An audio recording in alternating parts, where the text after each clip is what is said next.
My beloved friends, let us begin by settling into a deep and quiet recognition. We are not gathered here to add anything to your life. We are not here to gather truths, to accumulate ideas, or to strive for spiritual improvement. We are here for one purpose alone: to behold what has been true from the beginning. Everything we speak today must arise from that stillness, not from desire, not from fear, not from the belief that we must acquire something we do not yet possess. For the moment we believe that something is missing, the moment we begin reaching outward, we step away from the spiritual foundation upon which all truth rests. For many years now, spiritual seekers have dedicated themselves to finding the secret of supply, material supply, emotional supply, spiritual supply. They have read countless books, practiced affirmations, visualized abundance, repeated mantras, monitored their thoughts, attempted to hold the correct vibration. And yet, for so many, supply remains uncertain, fear continues to whisper its threats, and the heart continues to ask, why must abundance be so fragile? My friends, let us be honest. Where there is fear, there can be no recognition of God's presence. Where there is striving, there can be no awareness of our completeness. Where there is a belief in lack, even the most sincere spiritual effort becomes an extension of that same belief. And so we must pause here gently, humbly, and consider whether we have been approaching supply from an entirely mistaken standpoint. For centuries, humanity has believed that supply is something to get, something to attract, something to draw into our experience. Even our spiritual language reflects this assumption. I must manifest, I must create, I must call forth the abundance that I currently lack. But let me say to you, with the quiet authority of spiritual truth, this entire approach begins from a false premise. And when the premise is false, the conclusion cannot be true. If you begin with the belief that you lack, then whatever technique you use, whether material or spiritual, is only a more sophisticated way of confirming the same belief. You cannot, by any form of human effort, rise above the assumption that God has not yet given you what you need. No technique can reveal what only realization can uncover. You see, the infinite way teaches something startlingly simple, that the kingdom of God, the fullness of supply, the infinite abundance of spirit, is not something waiting to appear at some future time. It is not something that comes to you through force, or attraction, or vibration. It is not a reward for spiritual labor. It is not the result of correct thinking. It is not the product of mental manipulation. The kingdom of God is, not will be, not might be, not becomes. It is. And if the kingdom of God is already complete, if spiritual creation is already finished, then you and I are not here to create supply. We are not here to chase supply. We are not here to attract supply. We are here to recognize the supply that has always been present in spiritual consciousness. My beloveds, you may not yet know this fully. You may not yet feel it, but I ask only that you listen with the inner ear. There is no lack in God. There is no void in spirit. There is no incompleteness in the divine presence which constitutes your very being. All that God is, you already are. All that God has is already flowing through your consciousness the moment you stop trying to get and begin to remember. So today, we will speak of this one fundamental misunderstanding that keeps so many in fear and limitation We will explore how the desire to get supply blinds us to the presence of supply, how the longing for more becomes the barrier to seeing what already is, and how, through understanding and recognition, you may step out of the weary path of striving and into the quiet certainty of abundance as spiritual reality. We begin not by seeking new truths, but by uncovering the truth that has always been. Let us approach this journey slowly, gently, resting inwardly with the understanding that nothing is being added to you, everything is being revealed.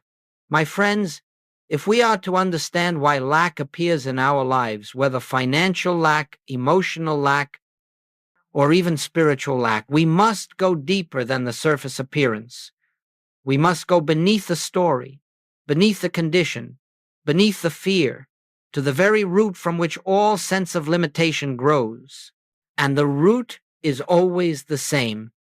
It is as old as Adam, as pervasive as human thought, and as subtle as the quietest whisper in consciousness.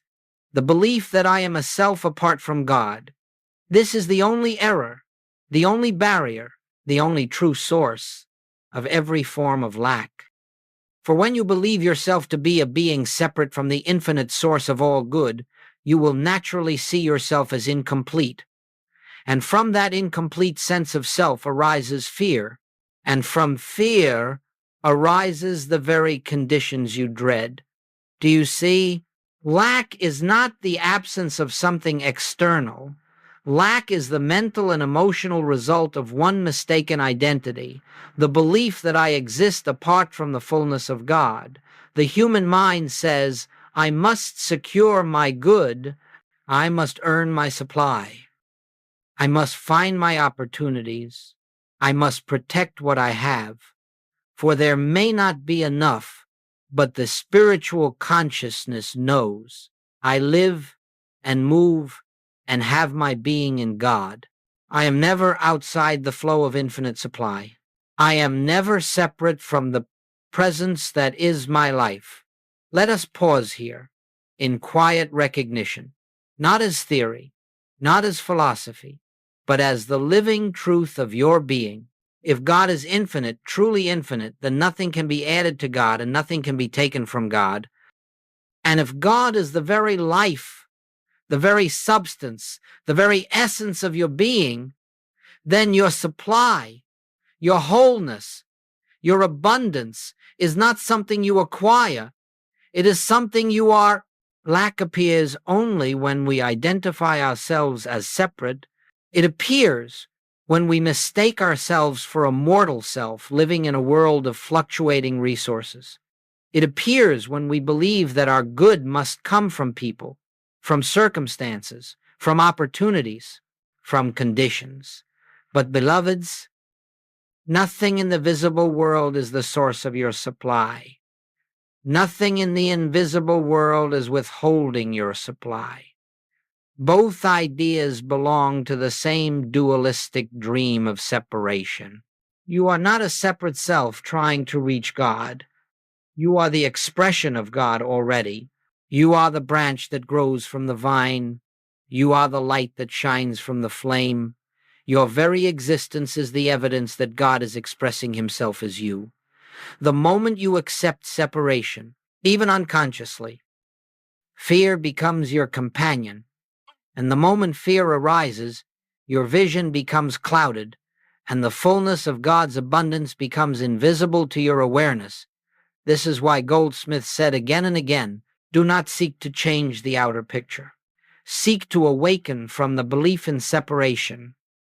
For when separation dissolves, lack dissolves with it. When the false sense of self fades, the fears that belong to that self fade also.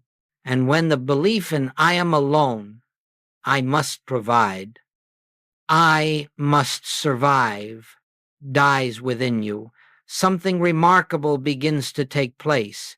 You begin to feel carried. You begin to feel supported.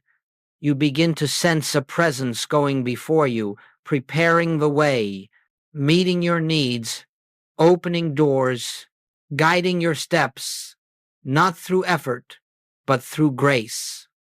This grace does not come from outside you. It comes from within, the place where you and God are not two but one. This is the foundation upon which all spiritual supply rests. Oneness, union, non-separation. So long as you see yourself as a being apart from God's infinite life, you will live with fear of not enough. But the moment you awaken to the truth that your being is the activity of divine life, lack becomes impossible. It may still appear for a time. Appearances have momentum, but you will know that it has no law, no power, no substance. It is only the echo of an old belief, fading as a mist before the rising sun of recognition. Let us take one more moment in silence. Feel inwardly the truth that you are not separate from God. You are not seeking God's supply. You are the place where God's supply is forever pouring forth. This is the end of lack, not by effort, not by manifestation, not by attracting your good, but by awakening to who you are in God.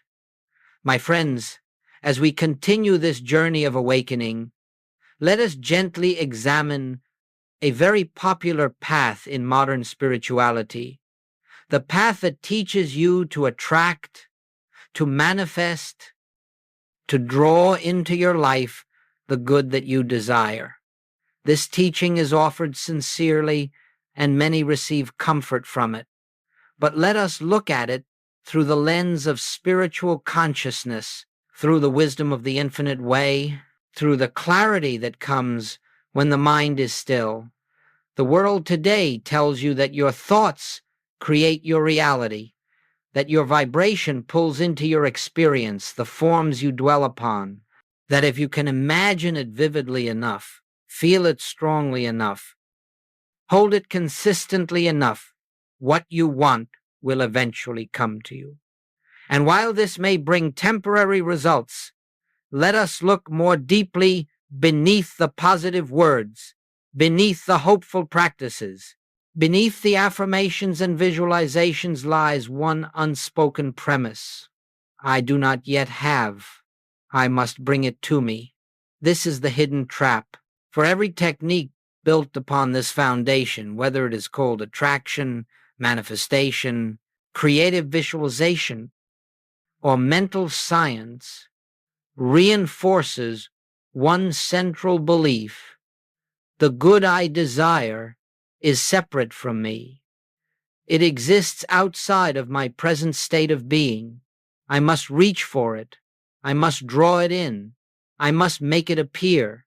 And, my friends, the moment you believe your good is outside of you, you have already accepted lack.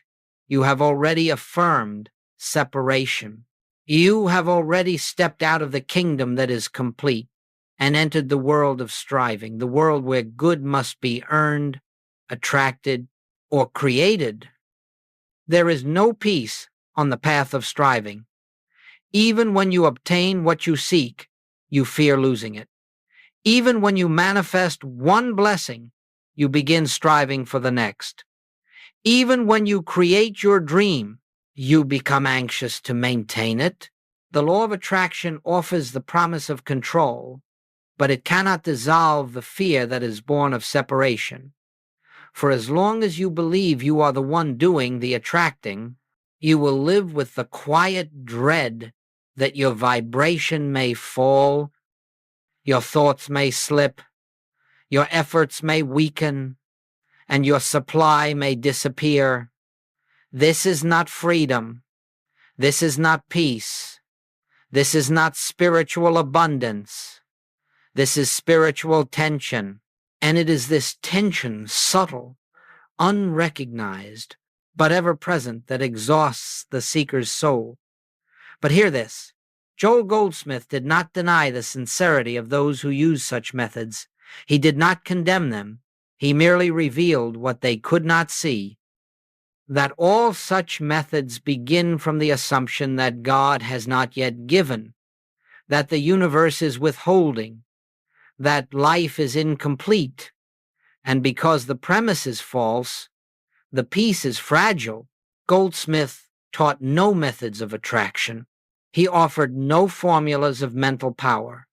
He refused to use the mind as a tool to manipulate the world. Why? Because mental manipulation, however noble its intention, affirms the very thing it seeks to escape, the belief that good must be produced rather than recognized. Let us look inwardly here, quietly, honestly. When you affirm wealth, is it not because you fear lack? When you visualize abundance, is it not because you believe it is not yet present? When you try to raise your vibration, is it not because you fear the consequences of staying as you are? All striving is fear, dressed in spiritual language. You may speak of abundance, but inwardly you feel the threat of insufficiency. You may speak of love, but inwardly you fear rejection. You may speak of success, but inwardly you fear failure. And this inner contradiction cannot be healed by more affirmations, more visualizations, more techniques. The issue is not your thoughts. The issue is the starting point. If your starting point is I lack, every practice becomes an attempt to overcome the very belief you are silently holding. My beloveds, spiritual supply does not come by effort. Spiritual abundance does not flow through manipulation. The infinite Christ, the presence of God as your very life, is not summoned by vibration nor attracted by thought. It is revealed through recognition. It is unveiled through stillness. It is felt when striving ceases and the soul rests in the truth. I and the source of all supply are one. No method based on effort can bring you to the awareness of what already is. No practice based on separation can reveal your unity. No technique based on fear can unveil the presence that dissolves fear. And so, gently, lovingly, with no condemnation, we release the burden of striving. We release the pressure to attract. We release the belief that we must maintain our vibration or lose our good. Let the world of mental effort fall away. Let the belief in control soften. Let the mind grow quiet, not because you command it, but because you recognize that God, not the mind, is the source of your life. When striving ends, grace begins. When effort stops, revelation begins. When the illusion of separation dissolves, abundance becomes obvious, not because you attracted it, but because it was never absent. My beloved friends, now that we have seen the hidden burden that striving places upon the soul, let us turn our attention to something infinitely more sacred, more peaceful, more liberating. Let us turn to the heart of the infinite way, the teaching that spiritual creation is already finished, and the kingdom of God is already complete. This truth does not belong to any book or movement. It is the truth of being itself. And when the mind grows still enough to perceive even a glimmer of it, a great weight lifts from the heart. You see, in the consciousness of God, the one infinite, indivisible consciousness, nothing is unfinished, nothing is incomplete, nothing is withheld, nothing is lacking. What God is fully. What God expresses completely. There is no such thing as a partial creation, a developing creation, or a creation waiting to be manifested. Creation is finished. This is the meaning of spiritual abundance. Not that you someday will have what you need, but that in the invisible realm of truth, the realm where cause and effect are one. Your good already exists.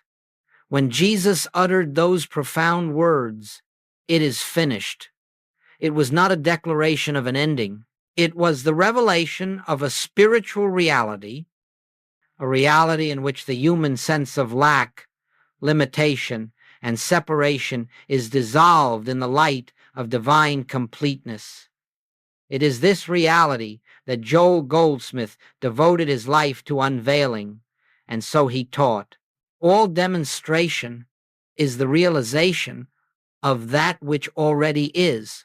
Your health is already whole in God. Your supply is already complete in God. Your guidance, your protection, your purpose, all of it already fulfilled in the fullness of the Christ. The appearance of lack does not mean lack exists. The appearance of delay does not mean delay exists. The appearance of obstacles does not mean God is withholding anything. These appearances are shadows of the human mind, a mind that believes in time, that believes in process, that believes good must be earned or attracted. But in the consciousness of God, the only true consciousness, nothing needs to be attracted, nothing needs to be earned, nothing needs to be added. The kingdom is finished. Let us pause in that recognition. Let the idea fall not only upon the mind, but upon the heart. Let it rest within you gently, without effort, without analysis. Everything you believe you must achieve spiritually, financially, relationally, even physically is already present in spiritual form, awaiting your recognition, not awaiting your efforts, not awaiting your worthiness, not awaiting your affirmation, not awaiting the right technique or the right energy, only awaiting your recognition. Goldsmith did not teach the universe as something to be manipulated. He did not teach God as a vending machine that dispenses good in response to correct mental activity. He taught God as the infinite fullness of being, expressing, unfolding, pouring forth as your very life. If supply appears absent, the absence is not in God. The absence is in our awareness. If opportunity appears blocked, the blockage is not in spirit. It is in the mind's interpretation. If good seems delayed, the delay is not in the divine. It is in our capacity to perceive what already is. So then, the spiritual path is not one of achievement. It is not a quest to increase good. It is not a struggle to make something happen. It is a path of awakening, a path of seeing, a path of recognizing the already finished kingdom and resting in its completeness. Let me say this clearly, so there is no misunderstanding. You do not bring supply into your life. Supply is the activity of God flowing through your consciousness. It cannot be increased. It cannot be decreased. It can only be recognized or ignored. When you rest in the presence, when you abide in the awareness of oneness, when you cease striving and begin listening, the provision that appears in your outer life is merely the outward expression of the inner recognition. Not a miracle, not a reward, not a manifestation, a revelation of what was always so. Now, in this moment, allow this truth to enter your consciousness. My supply is not coming. My supply is. Feel the shift. Feel the release. Feel the quiet joy of knowing that nothing real can be missing from the life that is lived in God. This is the beginning of freedom. This is the foundation of abundance. This is the gateway to the next stages of our journey. My beloved friends, now that we have laid the foundation of the already finished kingdom, let us move into the very heart of the matter, the single mistake that keeps humanity circling endlessly in the desert of lack, even while standing in the presence of infinite abundance. And that mistake is this: attempting to get what is already yours, attempting to attract what is already present, attempting to manifest what has never been missing, attempting to reach for a good that is already the substance of your being. Every form of lack that appears in your experience can be traced to this one misunderstanding: the belief that you must bring something into your life that is not yet here. Listen gently. Listen without self-judgment. Listen as one who is awakening from a long dream. The moment you try to get supply, you declare to yourself, "I do not have." The moment you try to attract love, you declare, "Love is not here." The moment you try to manifest healing, you declare, "Wholeness is absent from me." And these declarations, though silent, though unspoken, though dressed in spiritual clothing, are the very chains that bind the soul. You cannot rise into abundance while silently affirming lack. You cannot realize wholeness while striving to get it. You cannot know the presence of God while believing you are separated and must earn or summon the divine. This is why Goldsmith said so often, "You can never get your good, you can only recognize it." Recognition is the key. Recognition is the path. Recognition is the doorway through which the invisible kingdom becomes visible. But striving is the veil. You see, as long as you are reaching outward, your attention is fixed on the absence you imagine. As long as you are begging God for supply, you cannot feel the God presence that is your supply. As long as you are attempting to make something happen, the mind is unable to perceive what is already happening within. Human effort blinds spiritual vision. This is why the spiritual path feels so exhausting. When misunderstood, it is not the path that is tiresome, it is the mistaken premise from which we attempt to walk it. You believe you must get, you believe you must change, you believe you must correct, improve, or attract, and yet the entire spiritual life is built upon the opposite truth. You already are. You already are the expression of divine life. You already are the form through which infinite supply flows. You already are the embodiment of spiritual wholeness. You already are the light of God made manifest. You are not a seeker. You are revelation. You are not a beggar. You are being. You are not an empty vessel waiting to be filled. You are the outpouring of God's abundance in individualized expression. Let us pause here together. Let this truth settle into your heart. I am not trying to get. I am trying to see. I am not trying to achieve. I am trying to awaken. The difference is everything. For when you try to get something, you are operating from the belief that you are incomplete. But when you seek to recognize, you are operating from the truth that the fullness is already present in the depths of your being. Striving creates fatigue. Recognition creates peace. Striving reinforces fear. Recognition dissolves fear. Striving changes nothing in consciousness. Recognition reveals everything that consciousness already contains. This is why Goldsmith never taught methods of acquisition. He taught the resting in God, the realization of truth, the awareness of presence, because in that silence, in that surrender, in that recognition, the human sense of lack dissolves and the spiritual reality appears. My friends, you cannot get your good because God has never withheld anything from himself. And God is your life. You cannot attract your supply because your supply is the activity of God within your own consciousness. You cannot manifest abundance because abundance is the nature of God's creation, finished from the beginning. The only thing required is recognition, not effort, not demand, not manipulation, not technique, just the quiet recognition of what already is.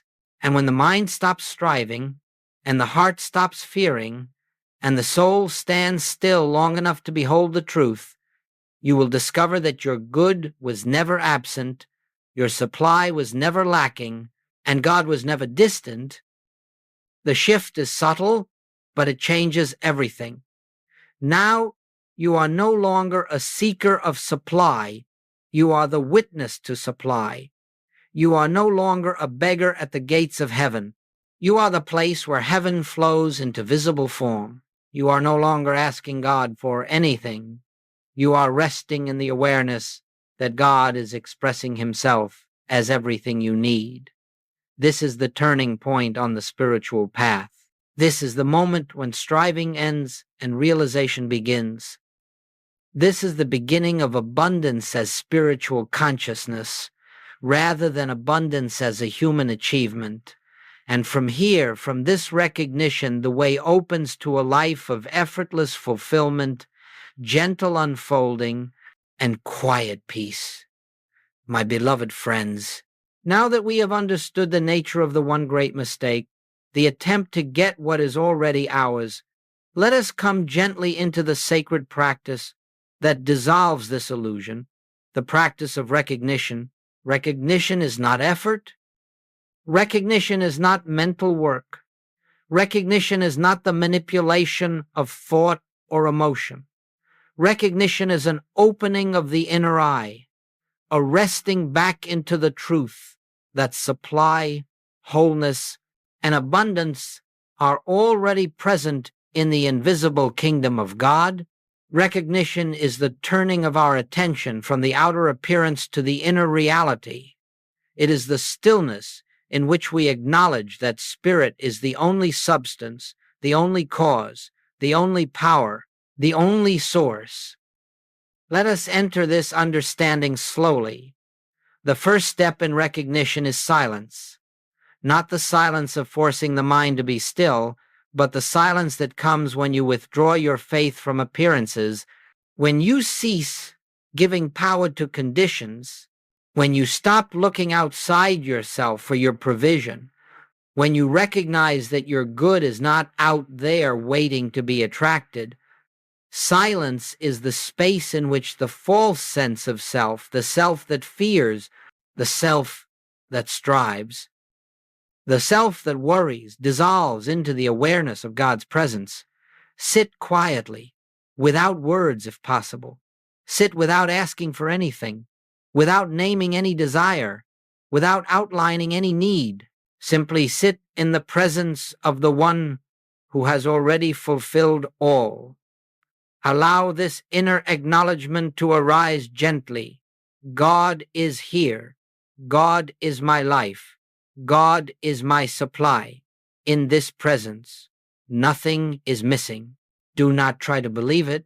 Do not try to feel it. Do not try to force conviction.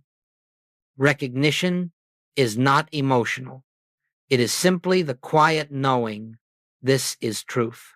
The second step in recognition is withdrawing dependence from the material world, not abandoning it, not neglecting it, but ceasing to lean on it as your source. Your job is not your supply. Your bank account is not your supply. Your customers, clients, investments, or contacts are not your supply. These are forms, temporary, shifting, subject to change. But the substance behind all form, the invisible activity that appears as supply, is spirit. And spirit is always present, always flowing, always expressing, regardless of form. When you stop treating form as the source, you stop fearing its changes.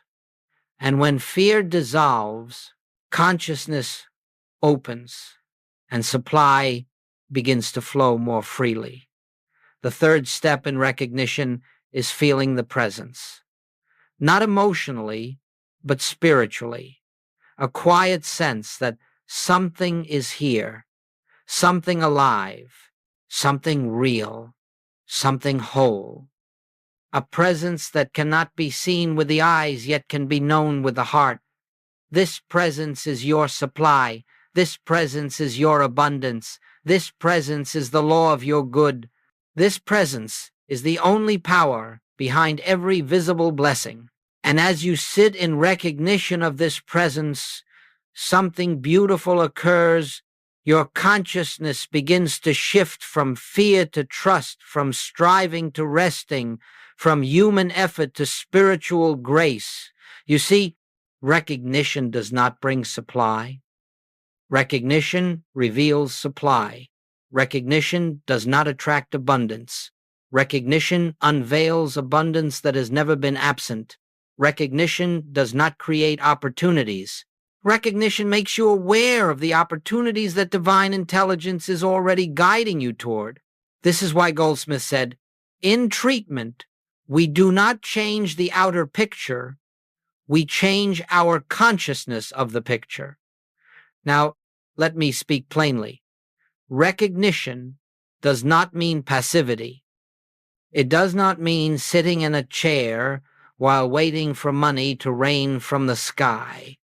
It means that whatever actions you take, phone calls, conversations, work, decisions, arise from a consciousness of completeness, not desperation. When recognition has taken root, your actions become peaceful, wise, appropriate, and fruitful because they are motivated by God, not fear. You no longer scramble, you no longer chase, you no longer force, you no longer cling, you rest. And from rest you act. You listen. And from listening you respond. You trust, and from trust you are guided. Recognition is the ending of the human attempt and the beginning of the divine activity. This is why the practice may begin in silence but continues throughout the day. Each time fear arises, you pause inwardly, in spirit. This is already complete. God's work is finished. I need only recognize. Each time confusion appears, you quietly affirm the intelligence of God is present here. Each time lack threatens, you rest in. Supply is the activity of divine consciousness. It cannot fail. Do not seek results. Do not watch for signs. Simply practice recognition for the sake of truth itself, and let the outer world take care of itself, as it inevitably will in time. You will discover that recognition has become natural, not an exercise, not a practice, but a way of being, a state in which you live continuously in the awareness that your life is the expression of an infinite, invisible source. And from this state, abundance flows without fear, without effort, without strain. My beloved friends, it may bring comfort to your heart to see how this principle of recognition unfolds in the lives of those who earnestly practice it, not as a method to change appearances, but as a way to awaken from the illusion that appearances possess power. Let me share with you a few gentle illustrations, not to inspire imitation, but to reveal how consciousness expresses its completeness when fear is surrendered. For remember, nothing in these stories happened to the individuals. Everything flowed through their consciousness the moment they turned inward and recognized the allness of God. Let us begin quietly with a simple example. Story 1, the financial pressure that dissolved in stillness. There was a woman who came burdened with financial pressures that seemed overwhelming. Bills piled high, time running short, fear tightening its grip upon her heart. She tried everything the world told her: affirmations, prosperity lists, visualization, gratitude journals. But the more she tried to force abundance into form, the more her anxiety grew. One evening, exhausted from mental effort, she sat down not to pray for money, not to ask for help, but simply because she had no strength left to try. And in that stillness, something gentle happened. She remembered a truth she had once heard. Your supply is not coming. Your supply is. She closed her eyes and whispered inwardly, Father, if supply is your activity, I can rest. In your presence, nothing is lacking. That was all. No affirmation, no technique, no emotional outburst, only a quiet recognition. She did not know it then, but at that moment, fear lost its authority. The next morning, she awoke not to a miracle of money, but to a miracle of peace. She found herself able to think clearly, act calmly, and respond wisely. Within days, a burden she had been carrying for months dissolved naturally through avenues she had not considered, not because she forced supply into her life, but because she released fear, and in that release, the flow of wisdom, which is the true supply, became visible. This is how consciousness works. Fear blocks, recognition frees. Story 2. The promotion that came without striving.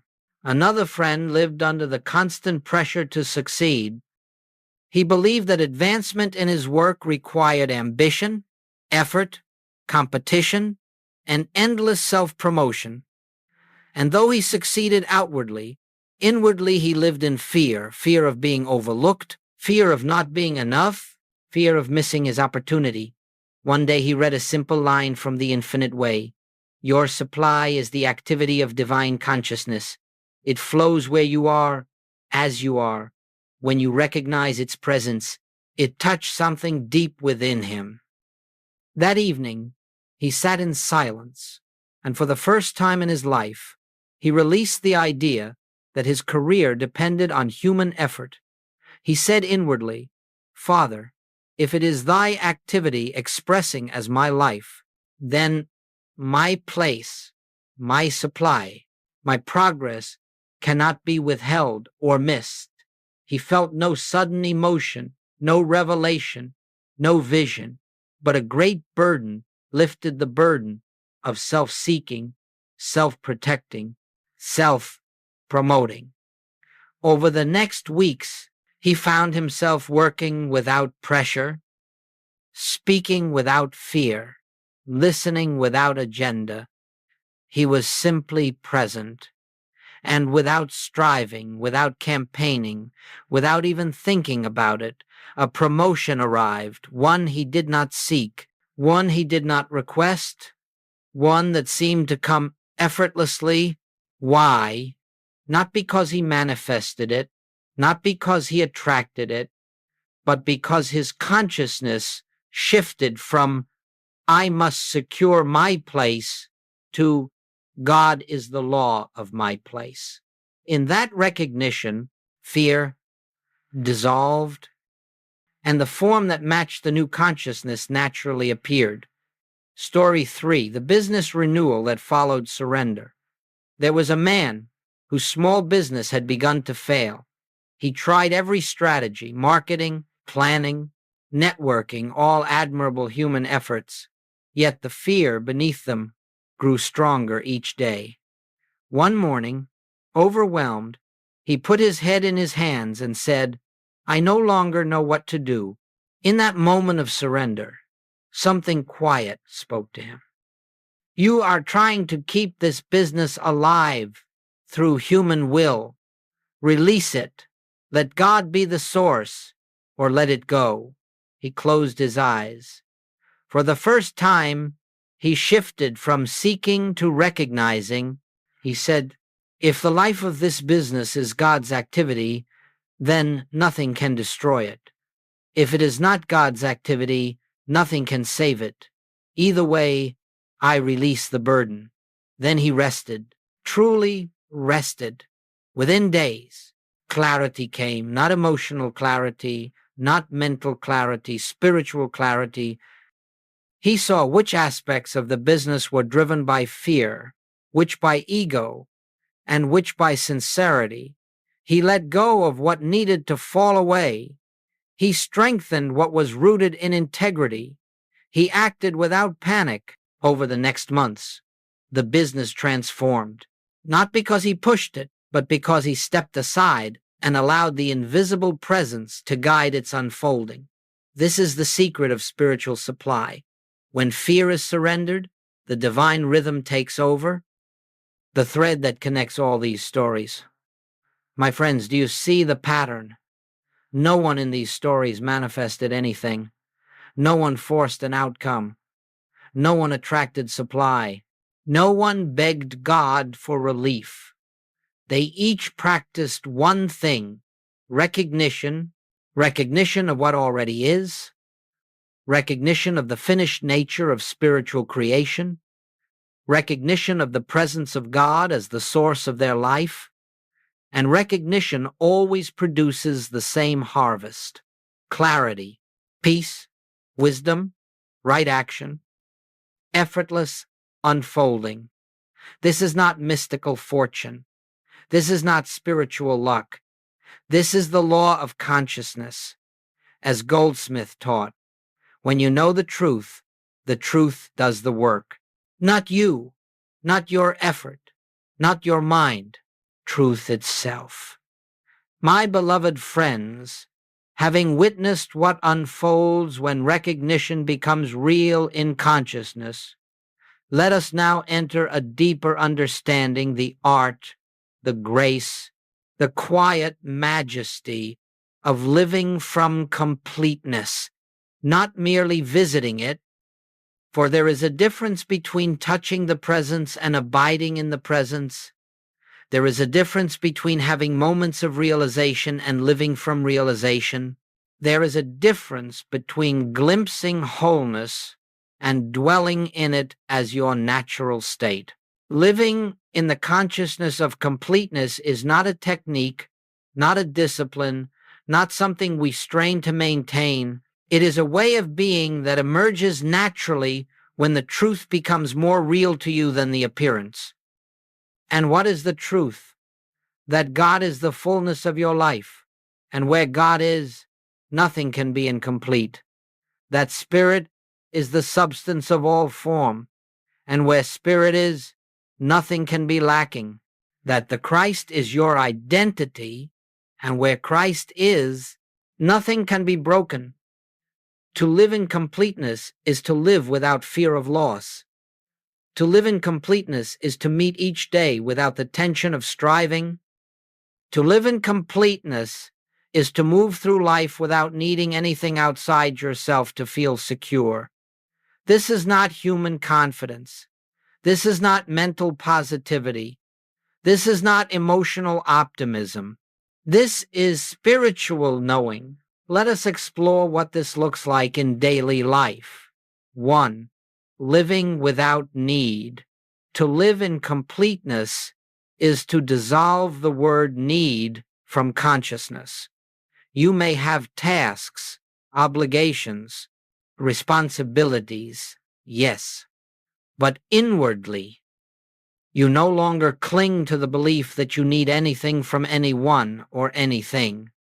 For the presence within you is the source, the law, the substance, and the activity of your life. When you live from this awareness, something extraordinary happens. You stop using people, conditions, or circumstances as your source. And in removing that pressure, you free them and yourself. Love flows without demand. Work flows without fear. Supply flows without effort. 2. Meeting problems as shadows, not realities. Living in completeness does not make you immune to appearances. Bills may still arrive. Challenges may still arise. Illness may still attempt to present itself. Relationships may still encounter strain. But the difference is this: you no longer meet these appearances as real powers. You meet them as shadows of the human mind, dissolving in the light of recognition.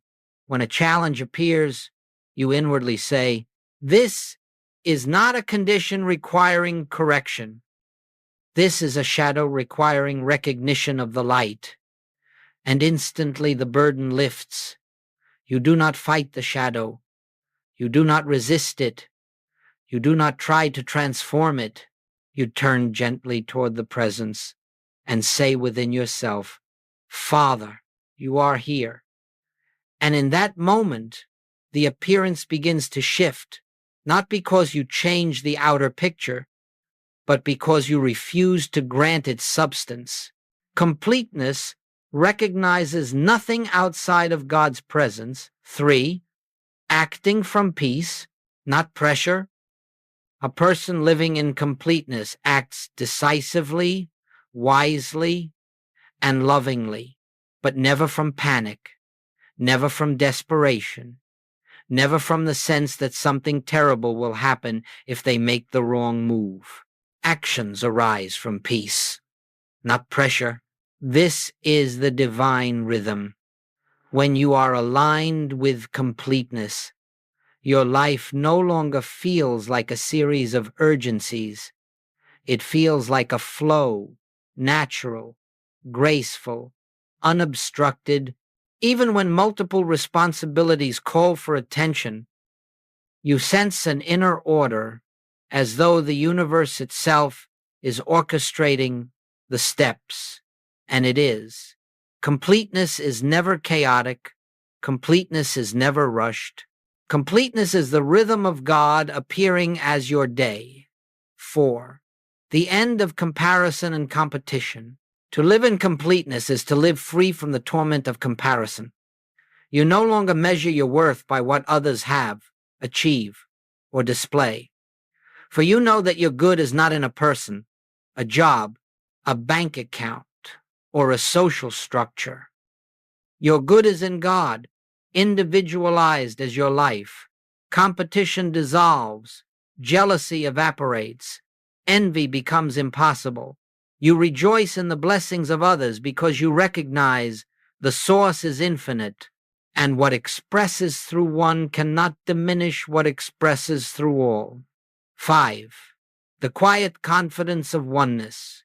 When you live in completeness, there is a quiet confidence that accompanies you, not pride, not boldness, not spiritual superiority, but an inner steadiness. You walk through life with a sense that something is with you, something goes before you, something is within you, something surrounds you, not as belief, not as hope, not as affirmation, but as inner proof that you and the Father are one.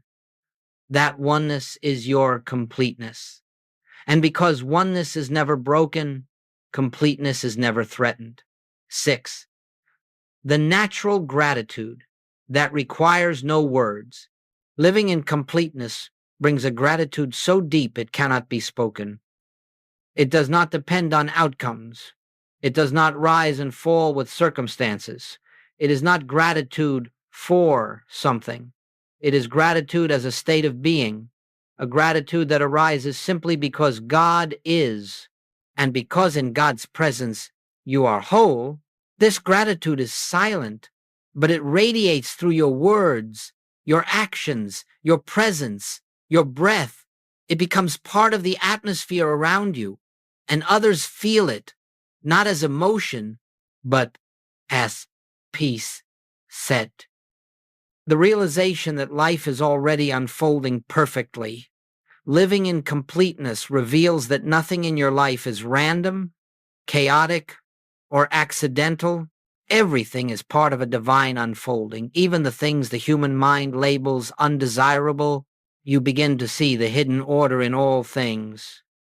You learn to trust the rhythm of your life. You stop resisting what comes and fearing what goes. You see that every chapter of your journey is perfectly timed, perfectly designed, perfectly guided, not because God intervenes to arrange your life, but because God's presence is your life in completeness. Nothing is out of place. Nothing is without meaning. Nothing is without purpose. 8. The great shift from human life to spiritual unfoldment, to live in completeness, is to shift the center of your identity. You no longer see yourself as a human being seeking spiritual experiences. You see yourself as spirit expressing through human experience. Your life becomes an unfolding, not a struggle, a revelation, not a pursuit, a flowering, not an achievement. The burden of becoming drops away. You begin to live the truth. I am already all that God is expressing. My life is the outpouring of infinite completeness. I need only recognize what already is. My beloved friends, this is the life you are being called into, not a life of getting, not a life of manifesting, but a life of being, a life in which completeness is not something you reach for, but something you live from. This is the consciousness that dissolves lack. This is the consciousness that ends fear. This is the consciousness that reveals heaven, not as a place, but as a state of awareness. My beloved friends, as we come gently to the close of this journey together, let us pause. Let us breathe. Let us rest in the awareness that everything we have spoken is not a promise of what may someday be, but a revelation of what already is. You stand now at a turning point, not a turning from one path to another, not a turning from lack to abundance, not a turning from fear to confidence, but a turning from illusion to truth, from effort to grace, from striving to recognition. Everything you have sought, every blessing, every healing, every provision, every peace has been here, complete, finished, present, waiting only for your recognition. And now, you know that God is not a distant power who must be persuaded. You know that supply is not a prize that must be earned. You know that abundance is not created by thought or vibration or technique. You know that your good cannot be added to, and it cannot be taken away. You know the truth that sets the soul free. My life is already complete because God is the substance of my being. So now, as you walk forward, do not return to striving. Do not return to fear. Do not return to the belief that something is missing, or that you must go out into the world to secure your good. Let the old way fall away like a dream upon waking. You are not seeking anything anymore. You are recognizing what already is. When you rise in the morning, pause not to ask for a blessing, but to acknowledge the presence of the one who is the source and the fullness of all blessing. When you meet the day's responsibilities, do so with the quiet knowing this is God's activity unfolding as my life. When challenges appear, do not fight, do not fear. Turn inward gently and say, Father, you are here. This is already complete in you. And then rest. Rest in the assurance that there is no power opposed to God, no condition outside of God, no lack within God, and therefore none within you. Walk through life with the simplicity of a child who knows he is cared for. Walk with the ease of one who knows that every step is guided. Walk with the peace of one who knows that every need is met before it arises. Walk with the joy of one who lives not in the world of appearances, but in the world of spiritual truth. And as you do, something beautiful will happen, not suddenly, not dramatically, not as a miracle to astonish you, but gently, quietly, naturally.